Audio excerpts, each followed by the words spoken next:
హైదరాబాద్ లో మళ్లీ బయటపడ్డ బర్డ్ ఫ్లూ. హైత్ నగర్ వింజాపూర్ లో 9,000 కోళ్లు మృతి చెందినట్లుగా సమాచారం అందుతుంది. హైదరాబాద్ లో బర్డ్ ఫ్లూ విజృంభణకు సంబంధించి డీటెయిల్స్ మా ప్రతినిధి రమేష్ అడిగి తెలుసుకుందాం.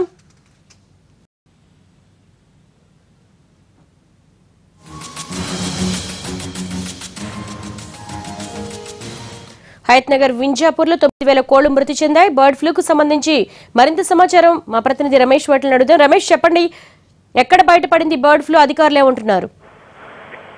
హైదరాబాద్ మండలంలోని వింజాపూర్ గ్రామంలో ఉన్న కోళ్ల ఫారంలో 9,000 కోళ్లు ఒక్కసారిగా మరణిస్తుంది. వెంటనే రెవెన్యూతో పాటుగా పరిశ్రమలకు సంబంధించిన అధికారులు కూడా ఒక్కసారి అక్కడ చేరుకోవడం జరిగింది. మొత్తానికి శాంపిల్స్ అన్ని కూడా సేకరించి తీసుకొని వెళ్ళిపోయారు.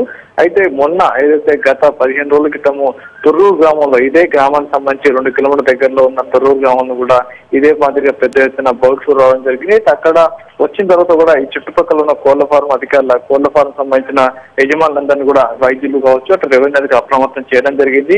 అయితే దీనికి సంబంధించి ఇవాళ ఉదయం ఒక్కసారిగా 9,000 కోళ్లు చనిపోవడంతో ఆందోళన చెందిన ఆయా కోళ్ల ఫారం యజమాని వెంటనే అధికారులకు సమాచారం ఇచ్చారు. అధికారులు వచ్చి మొత్తం అక్కడి నుంచి శాంపుల్ సేకరించి వెళ్ళిపోవడం జరిగింది. మరోవైపు ఇదే కోళ్ల ఫారంలో దాదాపు 1,00,000 పైగా కోళ్లు ఉన్నాయి. అయితే వీటికి కూడా ఇదే మాదిరిగా బర్డ్ ఫ్లూ సోకుంటారని చెప్పి ఒక అనుమానం వ్యక్తం చేస్తున్నారు. ఏదేమైనప్పుడు కూడా దీనికి సంబంధించి ఇప్పటికీ అధికారులు కూడా అయ్యేలా ప్రకటించి ఉన్నారు. మరోవైపు దీనికి సంబంధించి రేపు ఉదయం నుంచి కూడా పూర్తిగా అక్కడ కోళ్లకు సంబంధించిన పూర్తిగా ఆధారాలు వాటన్నిటికి సంబంధించిన ఏదైతే శాంపుల్ సేకరిస్తామని చెప్పి కూడా అధికారులు చెప్తున్నారు. Ramesh, thank you.